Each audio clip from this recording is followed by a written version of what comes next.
രാഹുൽ മാങ്കൂട്ടത്തിലിന് എതിരായ മൂന്നാം ബലാത്സംഗ കേസിൽ ജാമ്യ ഹർജിയിൽ ഇന്ന് വാദം നടക്കും.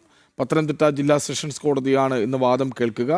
SIT റിപ്പോർട്ടും കോടതിയിൽ സമർപ്പിക്കും. കൂടുതൽ തെളിവുകൾ രാഹുലിനെതിരെ കോടതിയിൽ സമർപ്പിക്കാനാണ് SITയുടെ നീക്കം.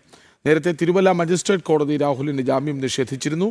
വിവരങ്ങളുമായി ഗോകുൽ രമേശ് ഒപ്പം ചേരുന്നു. ഗോകുൽ, രാഹുലിന് എത്രമാത്രം നിർണായകമാണ് ഇന്നൊരു ദിവസം? കൃഷ്ണ, ഏറെ നിർണായകമാകും. കാരണം ഈ കീഴ്ക്കോടതി ജാമ്യം നിഷേധിച്ച സാഹചര്യത്തിൽ ജില്ലാ സെഷൻസ് കോടതിയെ രാഹുൽ ജാമ്യാപേക്ഷയുമായിട്ട് സമീപിച്ചിരിക്കുകയാണ്.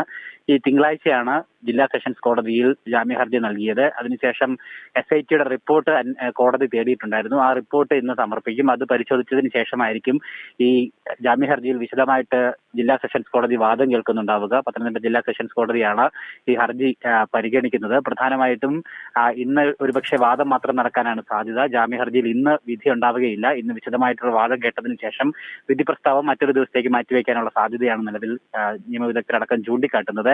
എന്തായാലും ഈ വിശദമായിട്ടുള്ള വാദഗതിയിൽ പ്രോസിക്യൂഷൻ കൃത്യമായിട്ട് തെളിവുകളടക്കം ഹാജരാക്കിക്കൊണ്ട് തന്നെ രാഹുലിന്റെ ജാമ്യം അപേക്ഷയെ നിഷേധിക്കുന്നതിന് വേണ്ടിയിട്ടുള്ള നടപടികൾ സ്വീകരിക്കുമെന്നുള്ളതാണ് മനസ്സിലാക്കുവാനായിട്ട് സാധിക്കുന്നത്. പ്രധാനമായിട്ടും രാഹുലിനെതിരായിട്ട് കൃത്യമായിട്ട് ഡിജിറ്റൽ തെളിവുകളടക്കം അന്വേഷണ സംഘം കോടതിയിൽ ഹാജരാക്കുന്നുണ്ട്. പ്രധാനമായിട്ടും രാഹുലിന്റെ 2 ഫോണുകൾ പിടിച്ചെടുത്തിട്ടുണ്ടായിരുന്നു. ആ ഫോണുകളിൽ നിന്നടക്കം ചാറ്റുകളും ഓഡിയോ സന്ദേശങ്ങളും ഡിജിറ്റൽ തെളിവുകളും ഒക്കെ അന്വേഷണ സംഘത്തിന് ലഭിച്ചിട്ടുണ്ട്. അതുമാത്രമല്ല, ഈ തിരുവല്ലയിലെ ഹോട്ടലിൽ അവിടെ വെച്ചിട്ടാണ് ഈ പരാതിക്കാരിയെ ഉപദ്രവിച്ചു എന്ന് പറയപ്പെടുന്നത്. ആ ഹോട്ടലിൽ നിന്നുള്ള CCTV ദൃശ്യങ്ങളും ഹോട്ടൽ രജിസ്റ്ററും അടക്കം അന്വേഷണ സംഘം ശേഖരിച്ചിട്ടുണ്ടായിരുന്നു. ഇതിനകത്തൊക്കെ തന്നെ രാഹുലിനെതിരായിട്ട് തെളിവുണ്ട്. രാഹുലും പരാതിക്കാരിയും ആ ഹോട്ടലിലെത്തിയ CCTV ദൃശ്യങ്ങളൊക്കെ അന്വേഷണ സംഘത്തിന് ലഭിച്ചിട്ടുണ്ടായിരുന്നു. അതൊക്കെ കേസിൽ നിർണായകമായിട്ടുള്ള തെളിവാണ്.